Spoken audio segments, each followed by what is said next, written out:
പുരോഹിത ദർശനത്തിലേക്ക് സ്വാഗതം. നമ്മുടെ ഇന്നത്തെ അതിഥി ബഹുമാന്യനായ അലക്സ് പി ഉമ്മൻ അച്ഛനാണ്. ബഹുമാനപ്പെട്ട അച്ഛൻ ഇപ്പോൾ Thiruvalla Tholassery CSI cent Thomas ചർച്ചിൻ്റെ വികാരിയായി സേവനമനുഷ്ഠിക്കുന്നു.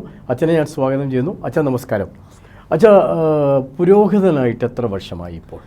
ഈ മെയ് മാസം 26-ാം തീയതി 25 വർഷം പൂർത്തീകരിക്കും. ഓ, സിൽവർ ജൂബിലിയുടെ നിറവിലാണ്. ബഹുമാനപ്പെട്ട അച്ഛൻ 25 വർഷം പുരോഹിത വൈദിക വൃത്തി ചെയ്തിട്ടുണ്ട്. എങ്ങനെയാണ് ഈ പൗരോഹിത്യ ശുശ്രൂഷയിലേക്ക് വരാൻ ഇടയായത്?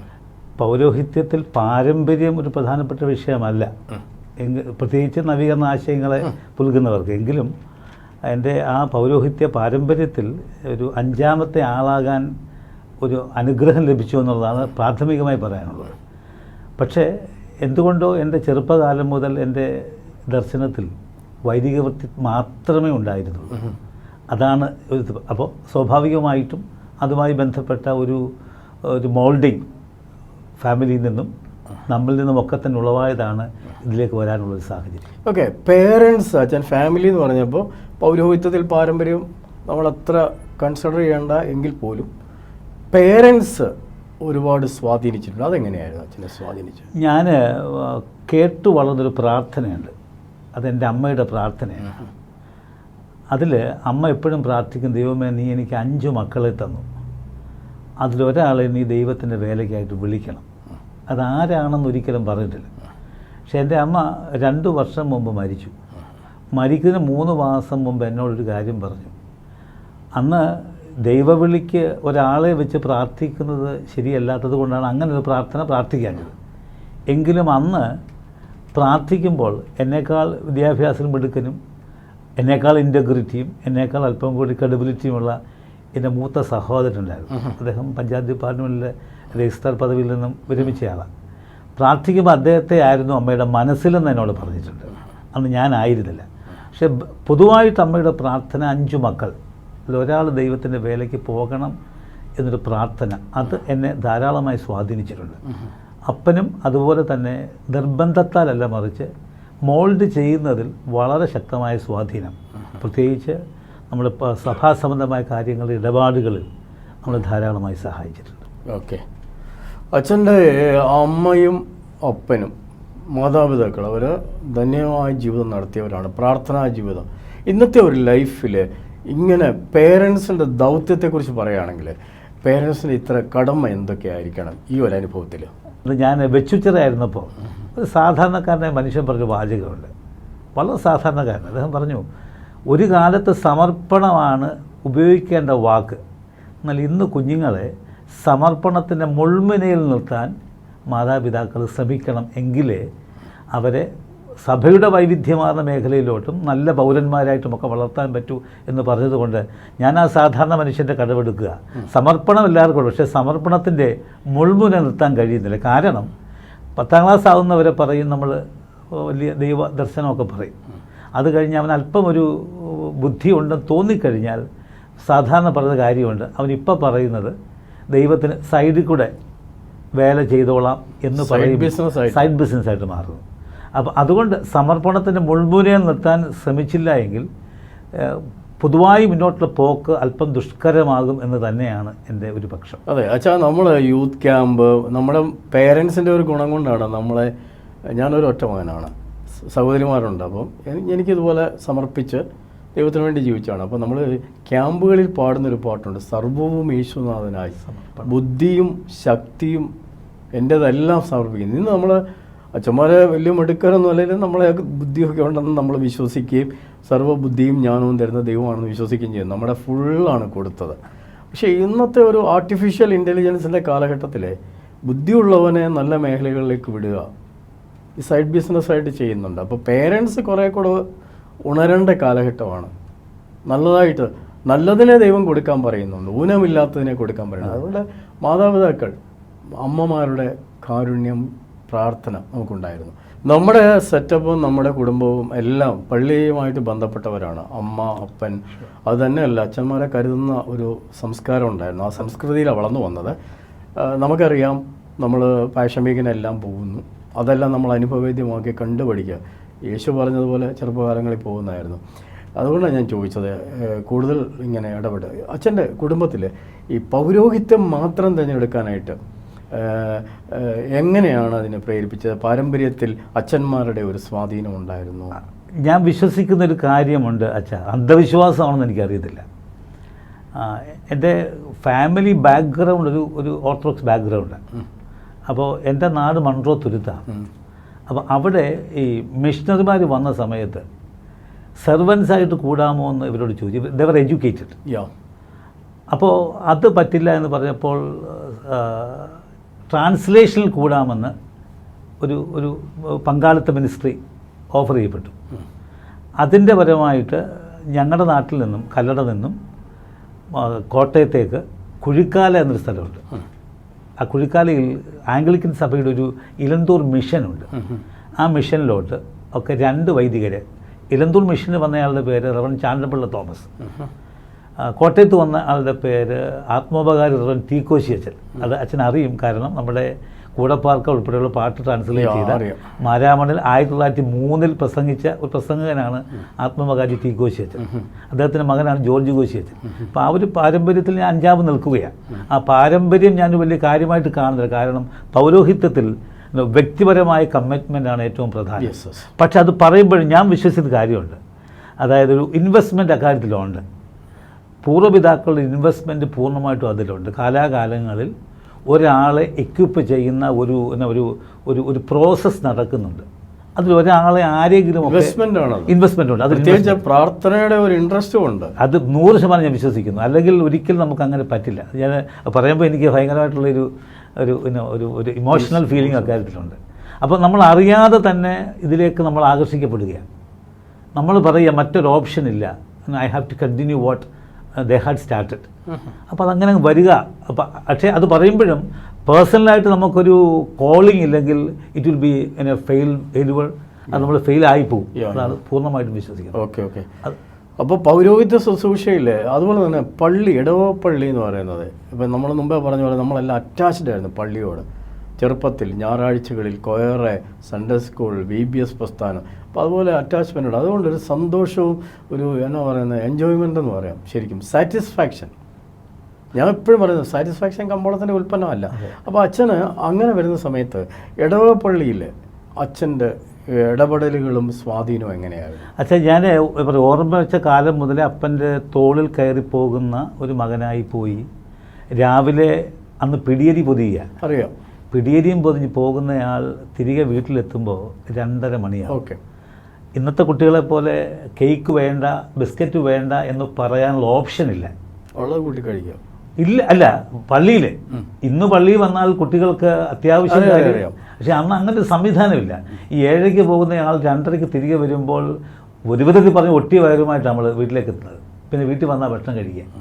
പക്ഷെ അന്നുള്ളൊരു സന്തോഷം അത് വ്യത്യസ്തമാണ്. അത് ഞാൻ പറഞ്ഞത്, വീട്ടിൽ നമുക്ക് ഓപ്ഷൻ ഇല്ല. നമുക്കിപ്പോൾ അത് പറയുന്നതിന് ബുദ്ധിമുട്ടില്ല. നമ്മൾ ഇന്നത്തെ കാലത്ത് ദൈവം നടത്തിയ വഴികളും കൃഷി ബാക്ക്ഗ്രൗണ്ടിലാണ് വന്നത്. അപ്പോൾ അങ്ങനെയാണ്. ഇന്ന് അച്ഛൻ പറഞ്ഞ പോലെ ഇന്നത്തെ കുട്ടികളുടെ ഒരു പ്രത്യേകത VBS വന്നു കഴിഞ്ഞാൽ അവർക്ക് ഓപ്ഷനാണ്.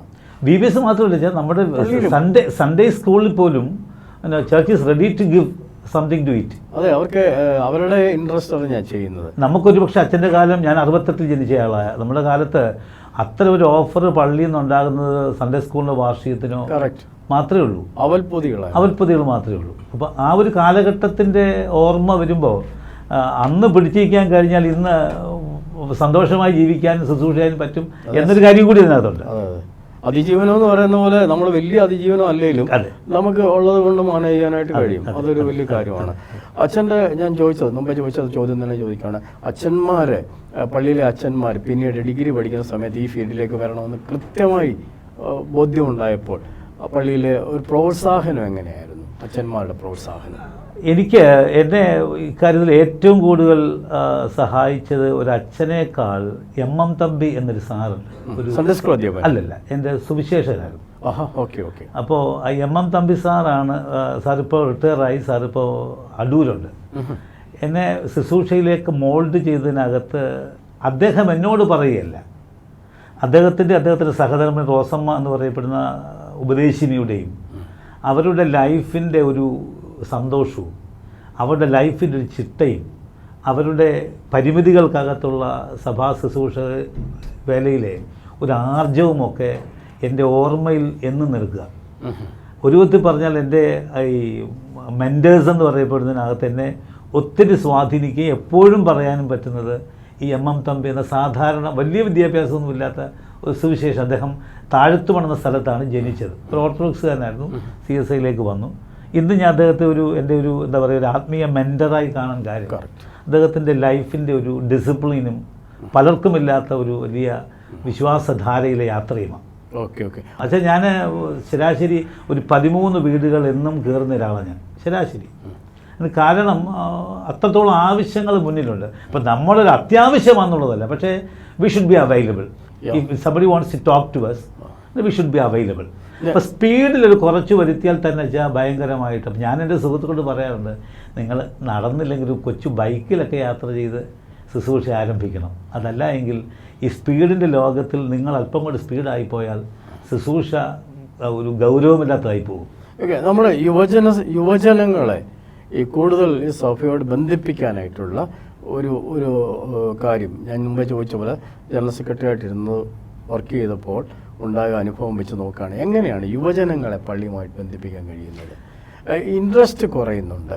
അത് മീഡിയയുടെ ഒരു ഇൻഫ്ലുവൻസ്, അച്ഛൻ അറിയാമല്ലോ, കമ്മ്യൂണിക്കേഷൻ മീഡിയ ഇതിൻ്റെ ഒരു സ്വാധീനം, മൾട്ടിമീഡിയയുടെ ഒരു ആവശ്യം, പ്രസരിപ്പ് എല്ലാം ഉണ്ട്. അച്ഛാ, ഞാൻ അതിനകത്ത് പറയുന്നൊരു കാര്യം, ഇപ്പോഴത്തെ ഈ നമ്മൾ ഈ നെറ്റ് വേൾഡ് എന്ന് പറയപ്പെടുന്നത് വളരെ അഡിക്റ്റഡ് ആൾക്കാർ, വിർച്വൽ വേൾഡ്.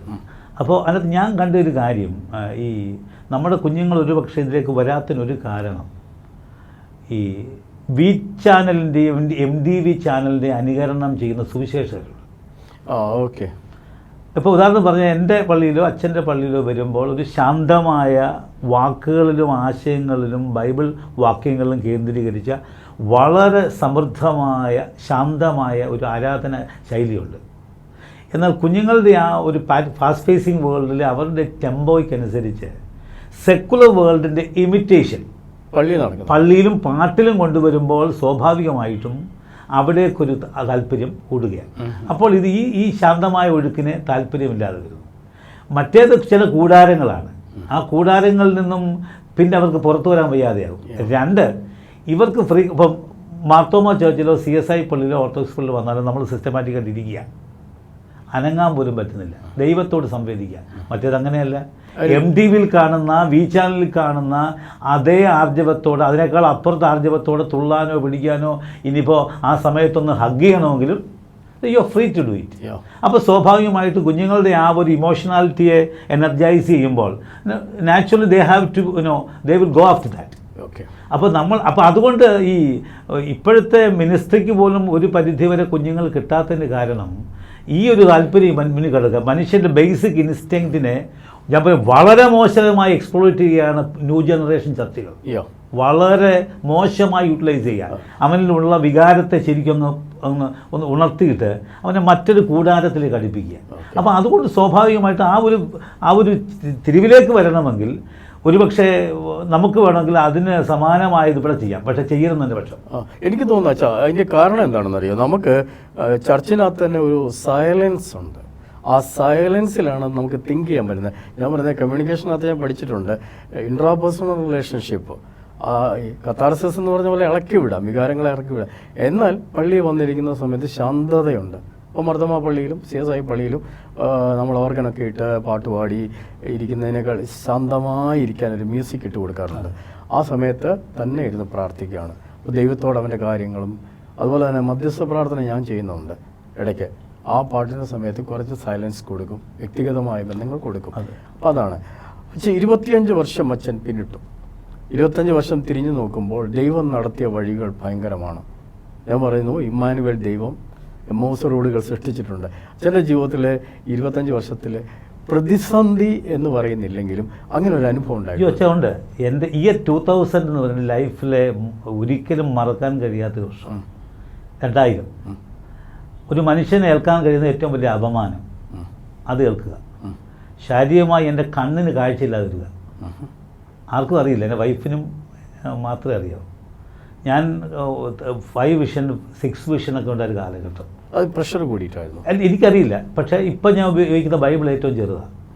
25 വർഷം കഴിയുമ്പോൾ 2000 കഴിയുമ്പോൾ 2025 കടക്കുമ്പോൾ ഞാൻ ഉപയോഗിക്കുന്ന ബൈബിൾ ഏറ്റവും ചെറുതാണ്. ഞാൻ കണ്ണാടി ഉപയോഗിക്കുന്നില്ല.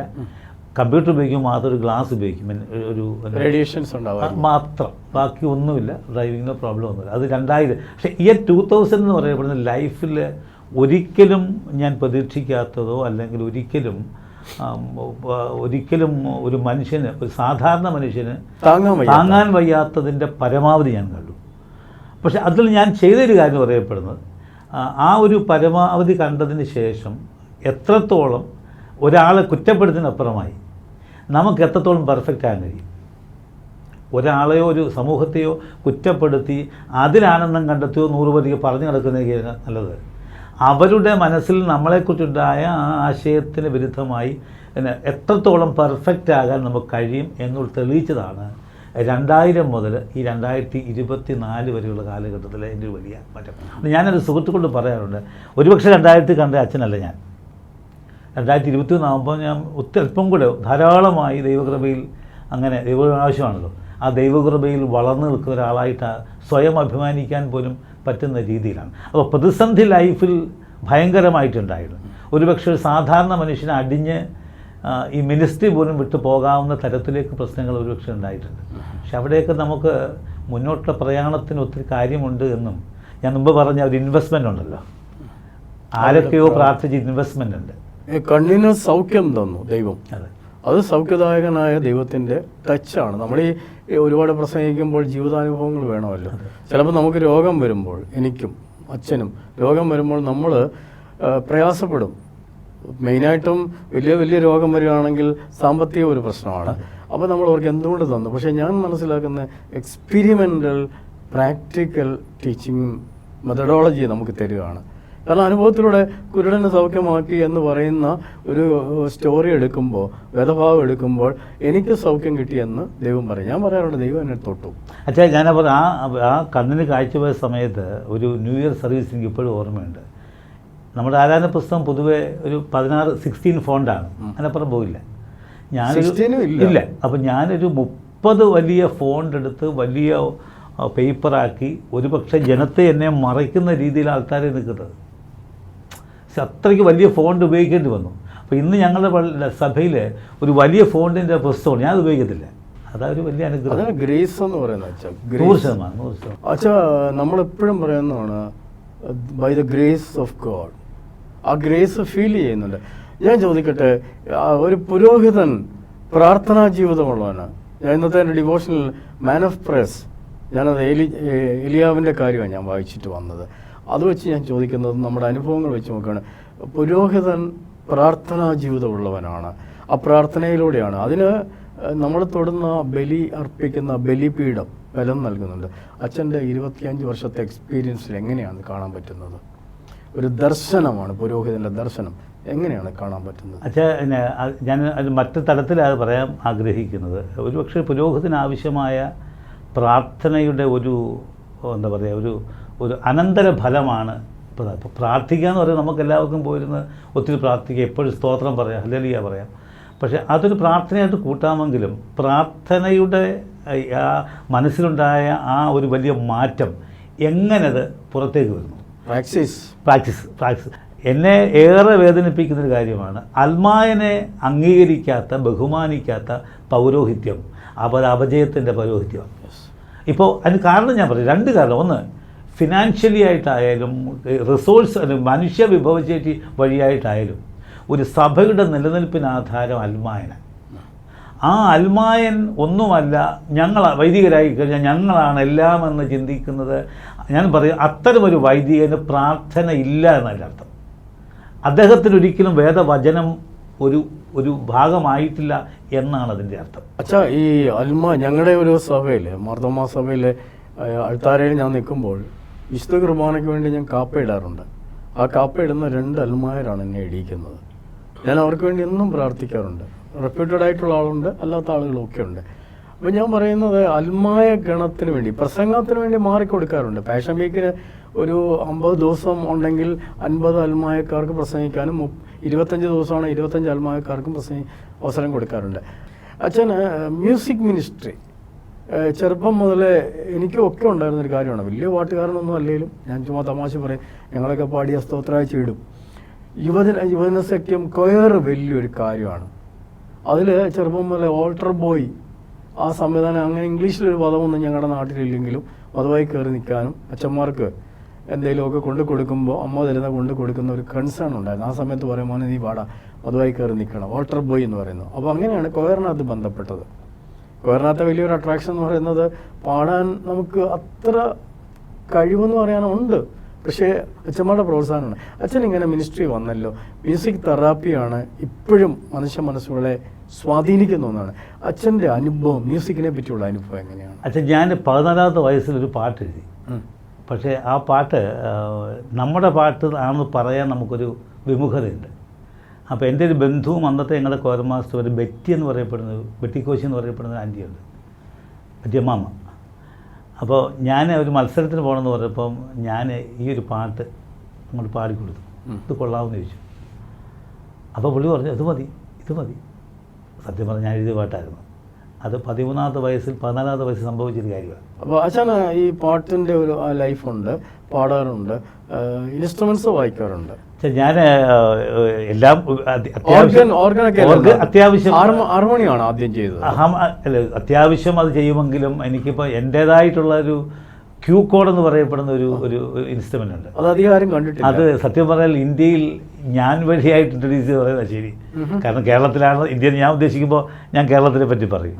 ഞാൻ 25 വർഷമായിട്ട് ഞാൻ ഉപയോഗിക്കുന്നുണ്ട്.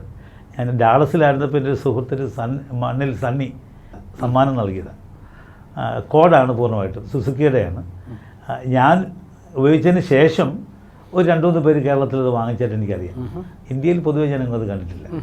പക്ഷേ ഞാനത് എനിക്ക് തോന്നുന്നൊരു 10,000-കണക്കിന് യൂത്ത്സിനെ ഇതുമായി ബന്ധപ്പെട്ട് ഞാൻ മ്യൂസിക് മിനിസ്ട്രി ചേർത്തിട്ടുണ്ട്. കാരണം യൂത്ത് കോർണർ, അതായത് നമ്മുടെ വീട്ടുകളിലെ പ്രാർത്ഥനകളിൽ പോലും ഞാനത് കൊണ്ടുപോവുകയും ഒരു അട്രാക്ഷൻ പാട്ടിനോടുണ്ടാവും, ഉപയോഗിക്കാൻ പറ്റിയിട്ടുണ്ട്. കൊച്ചമ്മ എന്ത് ജോലി ചെയ്യുന്നു? സ്വീറ്റി ബേസിക്കലി BSc കഴിഞ്ഞതിന് ശേഷം ഫാഷൻ ഡിസൈനിങ് പഠിച്ചാണ്. വളരെ കമ്മിറ്റഡായി മിനിസ്ട്രി വരാൻ താല്പര്യപ്പെട്ട് ഒരു വൈദിക വൃത്തിയുടെ ഭാഗമാകണം എന്ന് ആഗ്രഹിച്ചത് കൊണ്ട് അദ്ദേഹത്തിന് നല്ല ഫിനാൻഷ്യലി സൗണ്ടായിരുന്നു. അത് ഉപേക്ഷിച്ചിട്ട് ഒരു വിധത്തിൽ പറഞ്ഞാൽ എൻ്റെ സപ്പോർട്ടീവ് എന്ന് പറഞ്ഞാൽ എൻ്റെ ആദ്യ പള്ളിയിലൊക്കെ ഒരു വിധത്തിൽ പറഞ്ഞാൽ അറിയാം വളരെ പരിതാപകരമായ ശുശ്രൂഷ. ഇടക്കുന്നു എന്ന് പറയും. അത് മുണ്ടക്കയത്തിനടുത്ത് പാറത്തോടിനകത്താണ്. ഒരു മലമ്പ്രദേശമാണ്. നല്ല മനുഷ്യരാണ്, നല്ല സ്നേഹമുള്ളവരാണ്. പക്ഷേ ആ മനസ്സിൽ ആ സ്നേഹവും സന്തോഷവും ഞങ്ങളുടെ എല്ലാ പരിമിതികളും മലയോര കർഷകരാണ്. അതെ അതെ അതെ, ഞങ്ങളൊക്കെ മലബാറിലെ അതെ റബ്ബറൊക്കെ ബന്ധപ്പെട്ട് ജീവിക്കുന്നവരാണ്. അപ്പോൾ ആ ഒരു അവരുടെ സ്നേഹം എന്ന് പറയപ്പെടുന്നത് അല്പം കൂടി മിനിസ്ട്രിക്ക് ഒരു പ്രചോദനം നമുക്ക് അവിടെ ഒരു അറ്റാച്ച്മെന്റ് ഇപ്പോഴും ഉണ്ട്. അതെ അതെ. കൊച്ചമ്മ പിന്നെ 3 മക്കളാണ്. മൂത്താള് അച്ചു, അവന് MA 2ാം വർഷം. രണ്ടാമത്തെ മകൻ കിച്ചു, അവന് ഡിഗ്രി 1ാം വർഷം. ഒരു മോളുണ്ട്, അവൾ 6ാം ക്ലാസ്, 10 വയസ്സ്. ഓക്കെ, നമ്മൾ വ്യത്യസ്തമായ രീതിയിൽ ഇപ്പോൾ എൻഡ് ചെയ്യിക്കാൻ പോകണം. അച്ഛൻ ഇൻസ്ട്രുമെൻ്റ് ഉപയോഗിച്ചൊരു പാട്ട് പാടി നമുക്കത് എൻഡ് ചെയ്യിക്കാൻ നമുക്ക് നോക്കുക. പ്രത്യേകിച്ച് ഇത് കണ്ടിട്ടില്ലാത്തൊരു ഗിറ്റാറിൻ്റെ ഒരു വകഭേദമാണ്, പഴയ ബുൾബുൾ.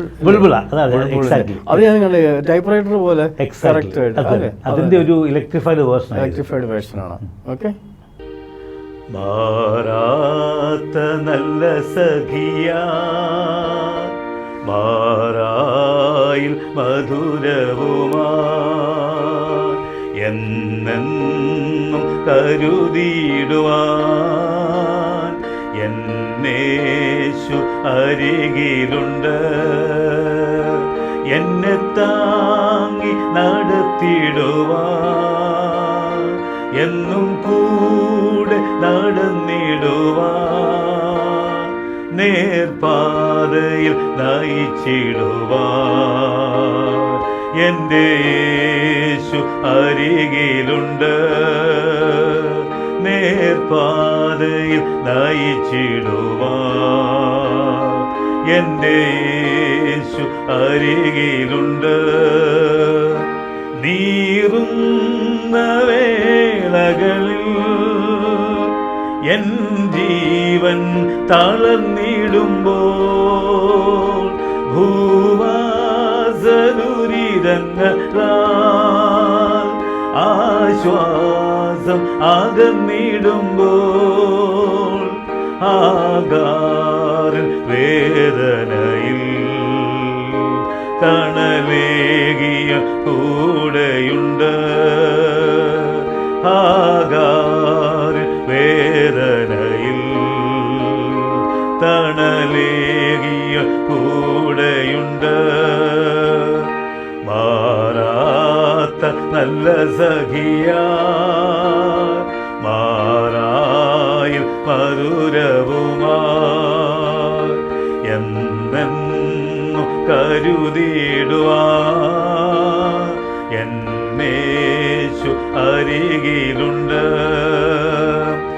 അഴലേറും ജീവിതത്തിൽ വൻ കാറ്റുകൾ അടിച്ചിടുമ്പോൾ കണ്ണുനീരിൻ താഴ്വരയിൽ മരണത്തിൻ കൂരിരുളിൽ ഹൃദയം തകർന്നിടുമ്പോൾ എൻ്റെ യേശു അരികിലുണ്ട്. ഹൃദയം തകർന്നിടുമ്പോൾ എൻ്റെ യേശു അരികിലുണ്ട്. മാറാത്ത നല്ല സഖിയായി മാറായിൽ മധുരവുമായി. അച്ഛാ, മനോഹരമായ ഒരു പാട്ട് പാടിയല്ലോ. പ്രത്യേകിച്ച് പുതിയ ഒരു ഇൻസ്ട്രുമെൻ്റ് പരിചയപ്പെടുത്തി പ്രേക്ഷകർക്ക് സന്തോഷം പകർന്നതിന് നന്ദി അറിയിക്കുന്നു. ദൈവം അച്ഛനെ അനുഗ്രഹിക്കട്ടെ എന്ന് പ്രാർത്ഥിക്കുന്നു. സംഗീത മിനിസ്ട്രി ഏറ്റവും പ്രബലമാവട്ടെ എന്ന് പ്രാർത്ഥിക്കുകയും ചെയ്യുന്നു. എന്നെ സംബന്ധിച്ചും വളരെ സന്തോഷമാണ്. അച്ഛൻ എനിക്കൊരു അവസരം നൽകി. ഈ വേർഡ് ടു വേർഡ് ടി വിയിലൂടെ എൻ്റെ ആശയങ്ങളെ പങ്കുവെക്കാൻ ഒരു അവസരം നൽകി. ഒത്തിരി നന്ദിയുണ്ട്. ദൈവം അച്ഛനെയും അച്ഛൻ്റെ മിനിസ്ട്രിയും അനുഗ്രഹിക്കട്ടെ എന്ന് പ്രാർത്ഥിക്കുന്നു. ഇന്നത്തെ എപ്പിസോഡ് ഇവിടെ അവസാനിക്കുകയാണ്. അടുത്ത എപ്പിസോഡിൽ മറ്റൊരു അതിഥിയുമായി നമുക്ക് കണ്ടുമുട്ടാം.